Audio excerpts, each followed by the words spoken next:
So we see that among white Western leftists, specifically among anarchists, we see a disdain for nationalism in general. Why do you think nationalism is demonized among these white Western leftists, while national liberation movements around the world understood how communism, socialism, or even anarchism could be utilized in their national liberation movements? I think a lot of white Western leftists in the first world demonize nationalism or have a false understanding of nationalism because many of them live not in nations but in empires. I think one of the biggest mistakes a lot of people make is equating current nation states as being an actual nation. For me, the United States is not a nation. Canada is not a nation. They are empires based on multiple oppressed nations living within this one corporation.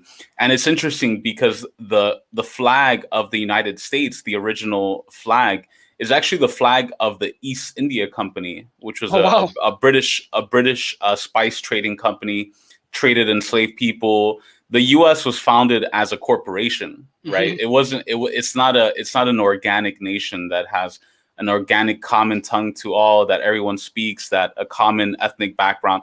It's a corporation founded by a settler class that came from the United Kingdom and Holland. And so that's something to keep in mind. Same thing with Canada. You have a settler class that settled there, displacing First Nations peoples. We just heard about the horrible massacres of the school children, the schools, the graves that were found. And there are so many more that are part of that history. And same with the UK as well, United Kingdom, same with a lot of many European countries. I think once you start heading into Eastern European countries, then there's obviously a clear difference. Like the Serbian people are a nation, Hmm. the Hungarian people are a nation, the Russian, so like once we start going into those areas, it's a little different. But for the most part, the Western European and North American entities are not really nations. They're corporations or empires founded on trust created by some old British dudes hundreds of years ago. And that's important to keep in mind, because then compare that to somewhere like Palestine. The Palestinian people, they are a nation. The Philistines that were mentioned in the Bible thousands of years ago, the people of Puerto Rico, who are still a colony of the United States, they're a nation. They have a common tongue, common ancestry. They have origins from both the Taino indigenous people, but also the Africans who were brought in from West Africa, who created the Borinquen nation, the Puerto Rican nation.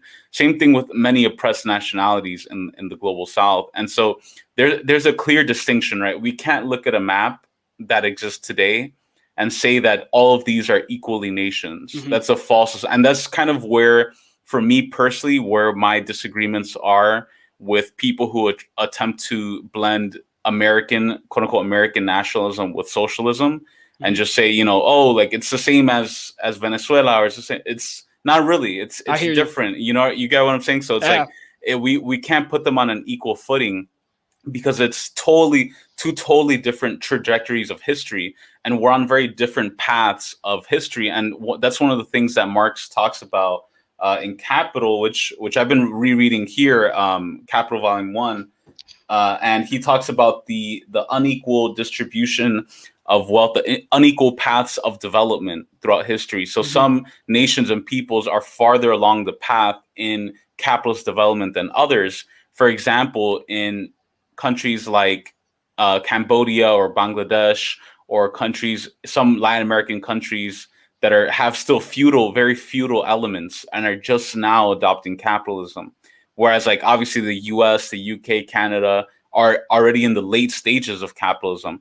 That's not to say that one is better or more advanced than the other, but there has been a certain level of experience that has had, and part of that experience of nationalism, of capitalism, is nationalism, Hmm. because nationalism arises with private property relations, where a distinction is made between a certain class property, a landed class of property owners that say, okay, these areas belong to these families, and this is where the border is, and those are the outsiders. It's where the distinction begins to be made between us and them. Hmm. And this arises with the rise of private property, because when you have abundance, when you have the goal of communism, stateless class of society, when there's enough resources for all, who gives a fuck if this person is that and I'm this, because we have stuff for everybody. We can all freely move in a way that we saw in the pre-stages of communism with indigenous societies back in the day, where they didn't have these set in stone boundaries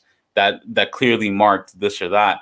So although the origins of nationalism are deeply rooted in capitalism, at the same time, we also have to respect the fact that certain nations in the global south that are just now beginning to lift themselves up out of colonialism, they're going through that stage where they want that, where they want to have their own industries and resources, because imperialism and colonialism has totally taken that away from them.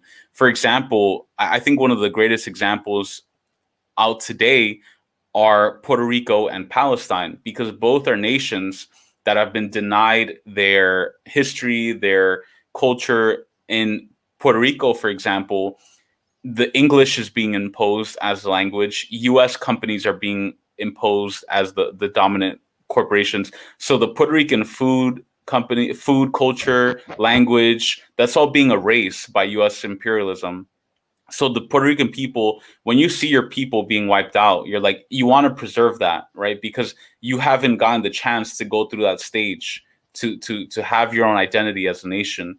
And we have to respect that. And the same thing in Palestine, where the Palestinian way of life, music, culture, art is being wiped out by the Zionist entity of known as Israel. And so the same thing, the people yearn for their national identity, because that national identity implies a level of autonomy as well, where they're not subscribing, you're not forced to appropriate and buy other people's commodities, because it's very humiliating. Like, think about it. You're the thing about colonialism and capitalism. That's why I recommend people visit the global south. Go to global south countries, work with communists in the global south, because when you're in the global south, for example, where my family's from in Honduras, the TV programs are American TV shows with Spanish subtitles, with dubs, right? The fast food chains, McDonald's, Burger King, it's that, right? The clothing people wear that they're selling, it's all Western. It's all like, what is it, Fashion Nova and all this nonsense, right? It's Mhm. all that. So it's like we're forced to take your commodities, to adopt your way of life, to assimilate into the Western way of life. We're forced to do that, right? But then you don't see us as equals. Even I can eat as much McDonald's as I want. I can dress as much Western as I want.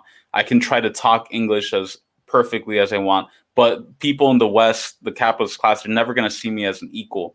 So it's a very unequal relationship that you have here.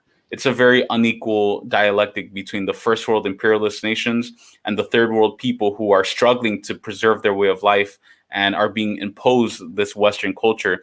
So that's why I think nationalism is important for the global South nations, and is right, because they want to not be humiliated anymore. They want to have their own way of life, their own structure that is adapted to their reality. And I think that's part of self-determination. And I think that's the reason why Lenin correctly supported self-determination in creating the Soviet Union. And I think a lot of the first world leftists have stuck by this kind of Trotskyite view of like, oh, let's eradicate everything, let's eradicate all nationalities, because they don't really know what it's like for it to be like somebody in the global South who has had their way of life wiped out.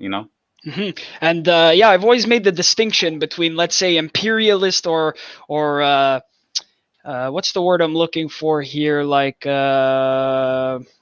anyways, yeah, like imperialist types of nationalism versus the emancipatory types of nationalism. And us, from coming from our paradigm over here, I would always be against nationalism, I thought, because I would look at Canada as a nation and I would see it for all of its misgivings and all this kind of stuff, and I would be like, oh well, I'm against nationalism. But it's amazing that what you said, we need to stop looking at these as nations and start looking at them as empires, and then you start to see how nationalism, yes, it can be truly important for the liberation of people. Let people see the world through their own paradigms. You know what I mean? This is the first step into decolonization, a meaningful decolonization, not a decolonization of some shallow university bullshit. I'm talking about real. Right. You know what I mean? So